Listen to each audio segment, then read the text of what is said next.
조인서 변호사 이현상 속 전문 가족법 1호 변호사 20년 태극권 수령까지 하신 변호사 이런 변호사는 두 번 다신 없을 거야. 안녕하세요. 가족법 전문 1호 이혼 전문 변호사 조인섭입니다. 오늘은 면접교섭권, 그러니까 아이를 직접 키우지 않는 부모가 아이를 만나고 전화하고 연락할 수 있는 권리에 대해서 이야기해 보겠습니다.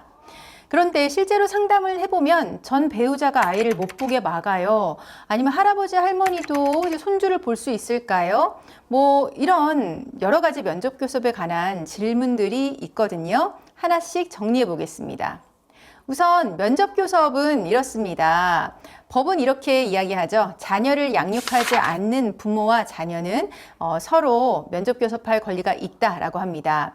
그러니까 여기서 중요한 거는 면접교섭이라고 하는 거는 부모의 권리인 동시에 아이의 권리라고 하는 거죠. 그래서 아이가 전혀 만나기 싫어하는데 단지 면접은 부모의 권리니까 무조건 만나게 해라라고 하지는 않는다는 거죠. 그리고 반대로 양육자가 자신의 감정 때문에 아이와 비양육 부모의 만남을 일방적으로 막는 거 역시 허용되지 않는다는 겁니다. 결국 기준은 언제나 아이한테 가장 좋은 방향으로 아이의 정서와 안정 그리고 아이의 복리에 도움이 되느냐, 이걸 기준으로 면접교섭을 판단하거든요. 그러니까 면접교섭은 쉽게 제한되지는 않는다는 겁니다. 그리고 두 번째, 할아버지 할머니 손주 볼 수 있느냐, 이런 질문도 많이 있으세요. 경우에 따라서는 보실 수 있습니다. 항상은 아니에요. 언제냐면 한쪽 부모가 사망을 했거나 중병이나 해외 체류 등으로 부모가 아이를 직접 만날 수 없는 경우에는 아이의 의사라든가 할아버지 할머니와 아이의 관계, 그리고 이런 청구를 한 이유, 이런 전체 사정을 보고 아이에게 도움이 되는 선에서 면접교섭을 허용하게 됩니다. 그리고 세 번째, 면접교섭은 보통 부모와 아이 사이 면접인데 형제 자매끼리 면접교섭이 가능하냐? 또 이런 경우도 있었어요. 네, 이 사건 같은 경우는 부모가 이혼을 하면서 형은 엄마, 동생은 아빠 이렇게 각각 키우게 됐거든요. 동생은 엄마를 별로 보고 싶어 하지 않지만 하지만 형과는 꼭 만나고 싶어 하는 상황이었습니다. 그런 상황이어서 아빠는 엄마 면접교섭은 맞고 대신 형제끼리 면접교섭을 정식으로 인정해달라라는 신청을 한 거죠. 여기에 대해서 법원은 형제 간의 면접교섭을 인정을 했습니다. 민법에 사실 면접교섭에 관한 내용이 부모와 자식 간의 면접교섭이 있을 뿐 형제 간의 면접교섭을 명시한 조항은 없습니다. 하지만 법원은 형제자매가 서로 교류하고 만나고 싶은 권리는 헌법상 행복추구권과 가족생활의 자유에서 나오는 권리다라고 하면서 부모가 서로에 대한 적개심 때문에 아이들끼리 만나는 것까지 막는 거는 부모의 권리 남용이라고 보고 형제들끼리 면접교섭을 인정한 사례가 있습니다. 네, 그리고 네 번째, 이런 사건도 있었습니다. 우리가 보통 면접교섭은 아빠가 아이를 만나고 싶다, 아니면 엄마가 아이를 만나고 싶다라고 하면서 청구하는 거잖아요. 근데 아이가 아빠를 만나고 싶다라고 하면서 청구한 사건도 있었습니다. 유명한 대기업 회장의 사건인데요. 거기에 대해서 법원은 그럼 매달 첫째 주 토요일 아침 10시부터 저녁 6시까지 아버지가 아이의 집으로 데리러 와서 만나고 다시 집에 데려다 줘라. 매월 1회 이상 전화통화도 해라. 이런 구체적인 일정과 방법을 정해주면서 아버지 보고 아이를 만나라. 이렇게 결정을 내려준 사건도 있습니다. 그럼 이런 다양한 형태의 면접교섭이 있는데요.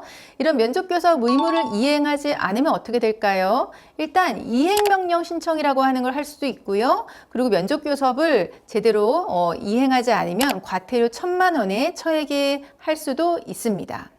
한쪽 부모가 해외에 거주하는 경우도 있거든요. 이런 경우에는 또 면접교섭의 방법이 좀 달라집니다. 부모가 국내에 양쪽 다 거주하고 있는 경우는 보통 면접교섭은 이렇게 정해져요.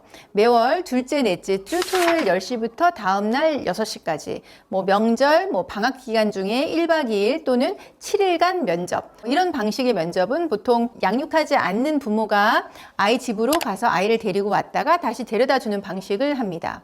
근데 한쪽 부모가 해외에 있는 경우에는 둘째, 넷째 주 이렇게 볼 수가 없잖아요. 그래서 이런 경우에는 여름방학 중에 2주, 겨울방학 중에 2주 이렇게 연달아서 보는 걸로 하고요.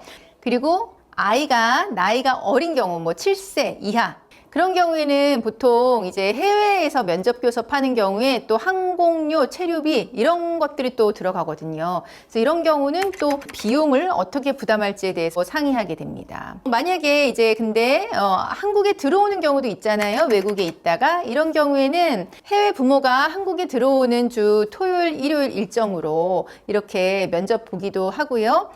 이런 일정은 보통 최소 2주 전에 통보하도록 이제 명시를 해놓기도 합니다. 그거 이외에 뭐 전화나 화상통화 하기도 하고 매주 토요일 저녁 뭐 몇 시부터 몇 시 사이에 뭐 1회에 30분 이내에 화상통화 뭐 하기도 하고 메신저, 이메일, 편지, 선물 교환 이런 것도 할 수 있다. 이런 거를 좀 구체적으로 명시하는 경우도 있습니다.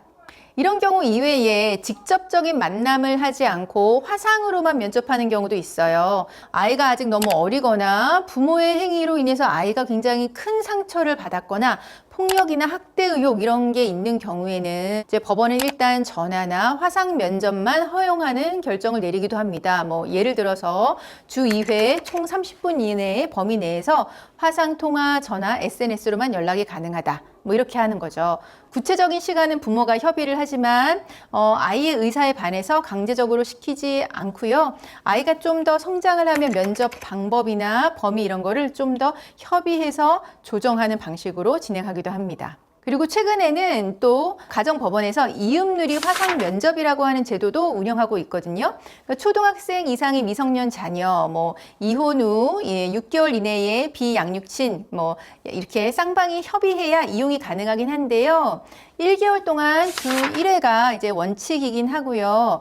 전문가 위원이 화상 공간을 만들고 먼저 아이와 대화하면서 심리적인 안정을 도운 뒤에 비양육 부모가 접속을 하면 그 과정을 모니터링하고 필요한 경우 이제 개입해서 원만한 면접 교섭이 이루어질 수 있도록 이제 도와주는 이런 이음누리 화상 면접 이런 것도 있습니다. 근데 이런 면접 교섭 정해놓고 안 지키는 경우가 많거든요. 그럼 어떻게 이제 지키게 할까요? 소송 중에도 면접 교섭할 수 있는 권리가 있는데 보통 사전 처분이라고 하는 걸로 이제 임시 면접이 정해지거든요.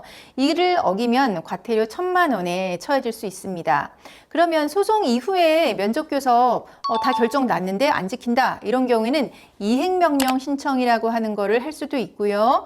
네, 그리고 또 역시 과태료 1,000만 원 이제 처해질 수도 있습니다. 그것뿐만 아니라 상대방이 계속 일방적으로 면접 교섭을 차단을 하고 아이와의 관계를 끊어버리려고 한다면 친권 양육권 변경까지도 갈 수 있습니다. 그러니까 정리해보면 면접 교섭은 부모의 권리이자 아이의 중요한 권리입니다. 조부모, 형제, 자매도 일정한 경우에 면접 교섭 할 수 있고요. 해외에 있어도 당연히 면접 교섭 가능하다라고 하는 거 알려드렸습니다. 당신의 든든한 변호사. 오늘 내용 괜찮으셨으면 구독과 좋아요 눌러주시고요. 다음에는 더 좋은 내용으로 찾아뵙겠습니다. 감사합니다. 조인섭 변호사, 이혼 상속 전문 가족법 1호 변호사, 유신면 태극권 수령까지 하신 변호사.